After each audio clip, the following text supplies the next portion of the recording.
I slept with 2 braids in my hair, so this is how this happened. Hey guys, welcome back to my channel. Today I will be doing the Friends tag.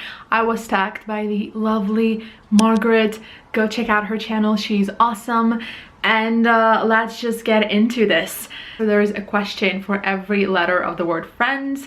So first one, friendship. Name a book with a strong friendship in it. So I challenged myself to include in my answers only the books that I already own on my shelves. And the one friendship that I could remember that is on my shelves is in Frankenstein. And as much as I don't love the character of Victor Frankenstein, he does have a lovely friendship with Henry Clerval. Is that his name? Clerval, yes. And actually, when I was flipping through the book, I found this little thing that Henry said to Victor when Victor decided to leave him when they were traveling. He said, "I'd rather be with you in your solitary rambles than with these Scotch people whom I don't know.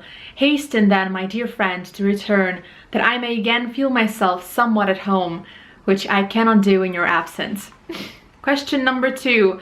Real life and non-fiction book that you want to read. So on my non-fiction shelf there are not a lot of books that I've not read, but out of those I decided to talk about one that I've not mentioned before, and that is Speaking Shakespeare by Patsy Rodenburg. This book, this one is specifically catered to actors and their approach to the text. And just now, like flipping through this book, I did start this book, I read a little bit of it, and there's so many incredible things. And I've already mentioned earlier that I do want to read The Tempest this year. I want to get back into Shakespeare, and I know it may feel like I'm just throwing Shakespeare at your faces, but what I'm trying to do is do it to myself and just be like, hey Lana, remember how much you love Shakespeare? Read the books you own that you know you will love, Lana. I don't know how interesting this would be for people who are not actors, because this is very much focused on the voice, rhythm. Like part 1 is foundation craft, you know, the body, breath, support, freeing the voice, clear speech, listening, rage and resonance, like all of those very technical things that, I mean, I don't know if anyone would be interested in this. I mean, to me, this is all so interesting, but again, this might be very niche. Number 3, indie author, a book by an indie author. So I'm going to break my rule for this video of only mentioning books that I already own, that are on my shelves. And the book that I want to mention is Memories Hostage by the very Margaret that tagged me. I've been looking into reading her books, and this one stood out to me because it's a mystery, and I love a mystery, and it's a historical fiction mystery. And there's a character that ends up in a pretty weird situation and has no memory of how she ended up there.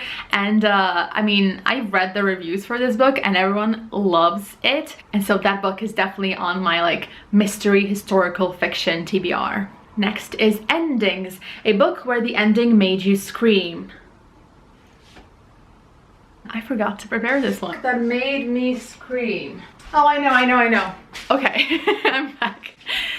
So the book that I want to mention is the first book in the Century Trilogy by Ken Follett, Fall of Giants. The Century Trilogy is made out of 3 books. The first book talks about the First World War, the second one is the Second World War, and the third one that I'm yet to read is focused on the Cold War. And this follows different characters in different countries and different like classes, as you know, before the war and during the war and a little bit after. And it's so incredible how you see the war from the perspective of so many different sides of it, and it's just fascinating and incredible.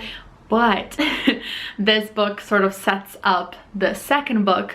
Obviously, there's like a conversation in like the family kitchen in Berlin of a family, and one of the characters, it's been a long time so I don't remember it very specifically, but I remember one of the characters mentions Hitler, as in like there's like this new guy, what do we think of him? And they're all like, oh, he's harmless, like the worst is behind us, and that's how the book ends. And you sort of are left there being like, you have no idea what's coming. The dread you feel is next level, and that is the perspective of the German characters.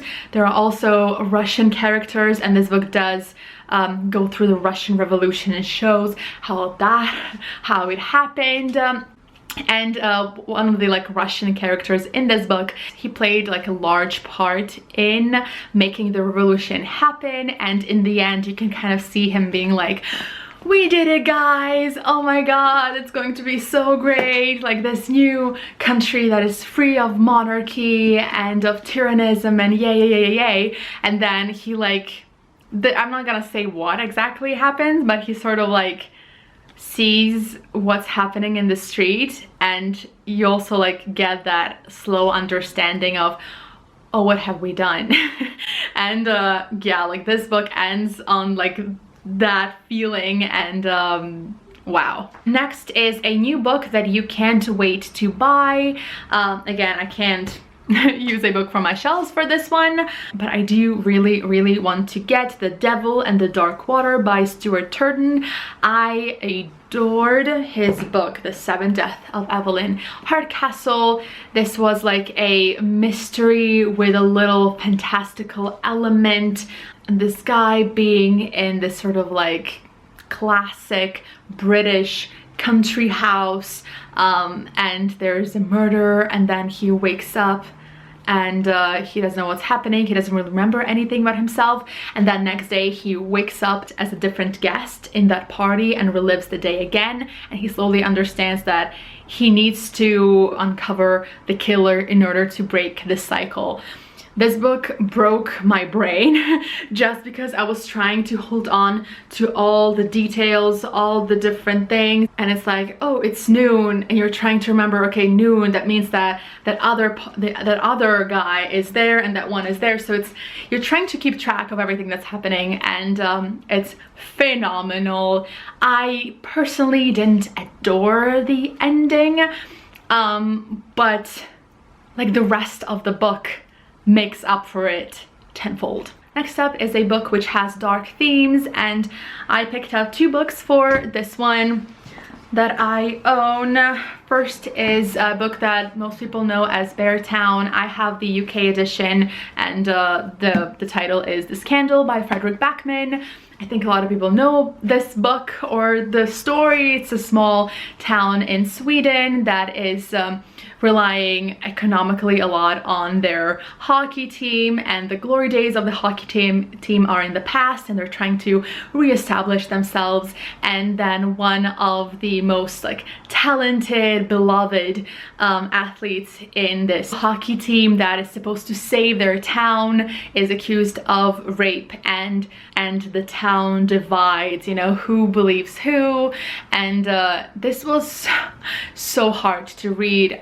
That's probably why I don't consider this book as like my favorite and one that I like really loved, because it was so painful for me to read. I think why this book had such an impact is because like this is very real, and people would say these things, they would do these things, and it's just, I think to me this is like a horror book because of that. Of course the writing is beautiful, but it was so hard for me to read.